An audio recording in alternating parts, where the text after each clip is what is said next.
నాకెంత భాగ్యం నీ భాగస్వామిగా సీయోనులో చేరుట. సిద్ధపడెదను నీతి క్రియలతో పరిశుద్ధ కన్యకగా. నీ భాగస్వామిగా సీయోనులో చేరుట. నీతి క్రియలతో పరిశుద్ధ కన్యకగా. ఆ గడియ కొరకే నే వేచియుంటి యేసయ్యా తీర్చవా. ఆ గడియ కొరకే నే వేచియుంటి యేసయ్యా తీర్చవా. పరమపురిలో ప్రియ యేసునికి పెండ్లి కుమార్తెనై పరవశించెదను. పరమపురిలో ప్రియ యేసునికి పెండ్లి కుమార్తెనై పరవశించెదను. ఏ నాటిదో ఈ ఎదురు చూపు ఎప్పుడు తీరునో ఈ ఆశ నాలో. ఏ నాటిదో ఈ ఎదురు చూపు ఎప్పుడు తీరునో ఈ ఆశ నాలో. పరమపురిలో ప్రియ యేసునికి పెండ్లి కుమార్తెనై పరవశించెదను. పరమపురిలో ప్రియ యేసునికి పెండ్లి కుమార్తెనై పరవశించెదను. స్తోత్రం. హల్లెలూయా.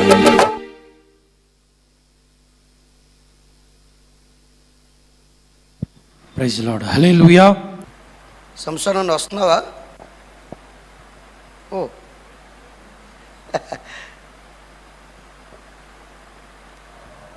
దీనం తల్లి,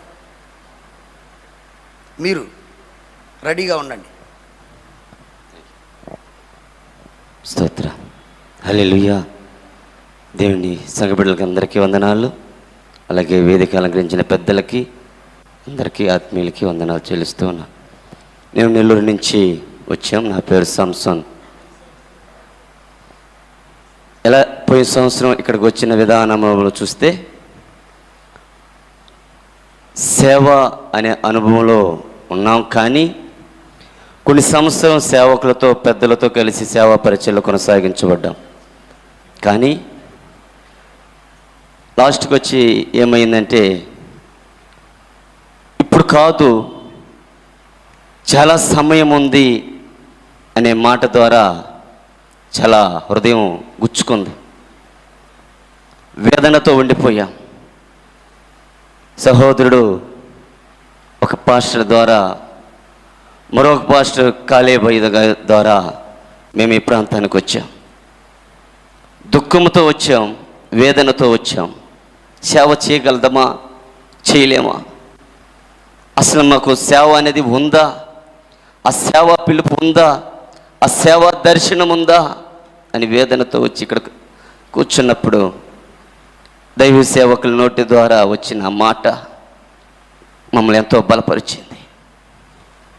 బిడ్డల కంటే ఎక్కువగా ప్రేమించారు, ఆదరించారు. సేవా పిలుపు అంటే ఏంటి? సేవా దర్శనం అంటే ఏంటి? అసలు ఈ కడవరి దినాల్లో కావలసిన ఆ వర్తమానాన్ని, ఆ ఉపదేశాలను నేర్చుకున్నాం.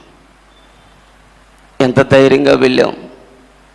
ఆ ధైర్యం ప్రకారంగానే సేవ పరిచయలో కొనసాగుతూ ఉన్నాం. ప్రియ దేవుని బిడ్డలారా, గమనించండి.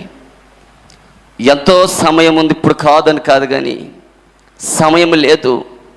కోత విస్తారం ఉంది, పనివారు తక్కువగా ఉన్నారు. అనేక పరిశుద్ధులు ప్రార్థన చేస్తూ ఉన్నారు పనివారి కొరకు. ఇది నాన్న 7th బ్యాచ్లో మమ్మల్ని దేవుడు ఎన్నుకున్నాడు, ఏర్పాటు చేసుకున్నాడు. మరో 8వ బ్యాచ్లోకి అడుగుపెట్టాడు. అదే వాస్తవంగా చెప్తున్నాను, అన్నోళ్ళు మాకైతే ఫోన్ చేయలేదు. ఓన్లీ వాట్సాప్ ద్వారా పెట్టారు, కానీ ఎవరిని పేరు పెన్న కనెక్ట్ చేశారో తెలియదు, నాకైతే తెలియదు. నేర్చుకున్న విధానాన్ని కృతజ్ఞత అయినా ఏమి ఇవ్వలేకపోయినా ఆ ప్రభు సేవలో కృతజ్ఞత కలిగిన పెద్దలకి మమ్మల్ని ఎంతగానో ప్రేమించి కడుపు ఆకలి తీర్చే విషయంలో కూడా సంఘ బిడ్డలు ఎంతో ప్రయాసపడ్డారు. ఇక్కడ తల్లులు ఎంతో ప్రయాసముతో మమ్మల్ని ఎంతో ప్రేమించారు. ఒక కష్టార్జితం పిడుకులు చాచారు. అందుని బట్టి కృతజ్ఞత చెల్లిస్తూ ఉన్నాం. దేవుని స్తోత్రం. Praise the praise the lord.